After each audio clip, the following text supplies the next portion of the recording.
we're going to use the slow cooker. Now there's several safety features that you should know when you do use the slow cooker, but one of the biggest ones is to make sure that when you put meat into the slow cooker, the meat has to be thawed.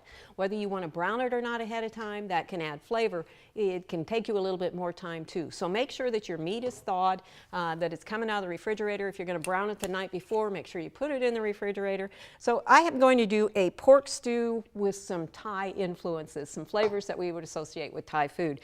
So I've got a pork loin. This is a 2 pounds of pork loin, and I'm going to just put it in as is into the slow cooker. Make sure that it's got room for itself. I cut it into 4 pieces. This is actually going to make 8 servings, but we're going to chop it up later, so we don't need to do any extra work early on. We're also going to use some peppers in this. Now, if you have frozen red peppers, I'm going to use a red bell pepper. You could use other colors as well. But if you froze some of these last fall or last summer, there's a real good use for them. So these are julienne. You could use other shapes as well. If you froze them in chunks, that's perfectly fine. Go ahead and use them. If you've got some yellow and green ones mixed in there, that works as well. Now also into this, I'm going to add 1/4 cup of teriyaki sauce. Any old brand will do, whichever one you happen to have around the house. Now, Thai foods, one of the things, the flavors that are often associated with Thai is that, first of all, there's some hot, and second of all, there's some sweet and sour. So we're going to get some of the sweet out of the peppers, but we need some sour. And so I've got 2 tablespoons of white wine vinegar. You could use rice vinegar if you chose. Make sure that it's not the salted or the cooking variety if you do. Now we also want the hot, and so this you're going to determine based on your own palate.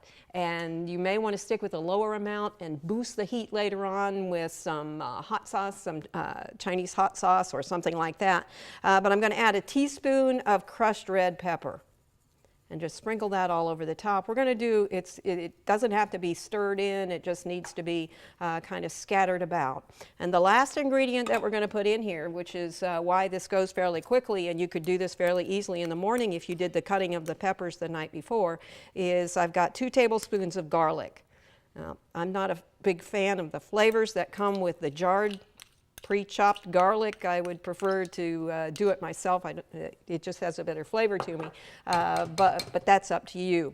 Now the next step that you want to do, this is going to have a lid on it. It's going to cook while you're away at work or wherever on low for 8 hours. The thing that you have to remember to do is to turn it on low and to make sure that it's plugged in. We want to make sure that it's going to heat up quick enough. It heats slowly, but it does heat it up fast enough that we don't have to worry about microbial growth as long as the pot is on while you're away. Also make sure that the cord is plugged into a grounded element if you can, so that if there are any problems, make sure that there's nothing around it that's flammable, just to be on the safe side. Again, this is going to go for 8 hours. If you need it a little bit sooner, you could put it up on high for 4 hours, or you can do kind of a combination, 2 hours, an hour on high while you're home, and then turn it on low. An hour on high is equal to about 2 on low.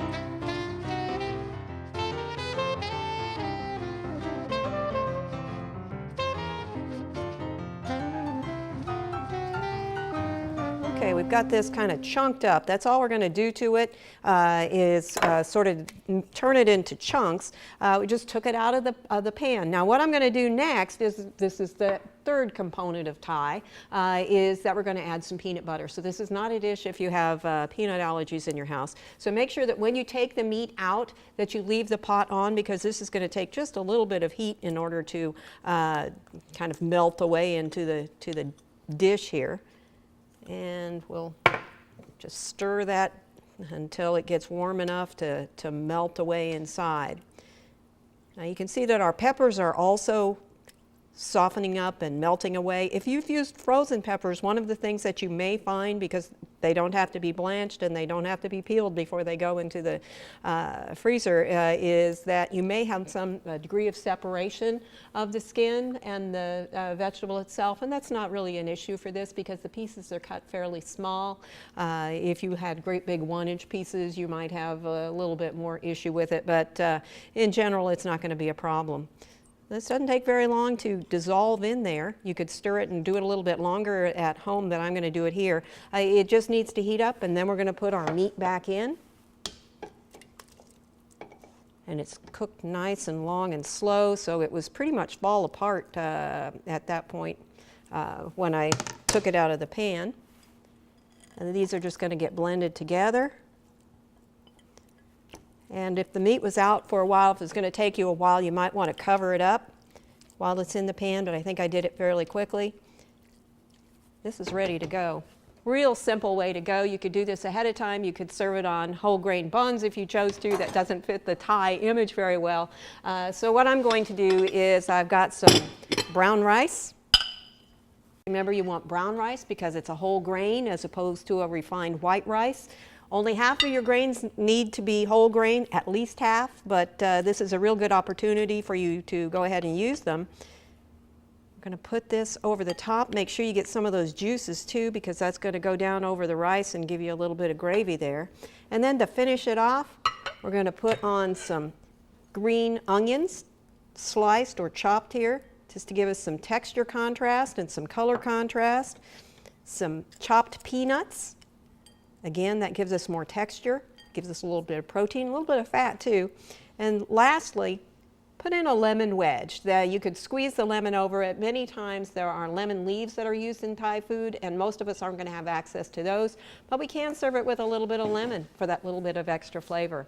I hope you'll give this one a try. It's pork stew Thai style. For Oklahoma Gardening, I'm Barbara Brown.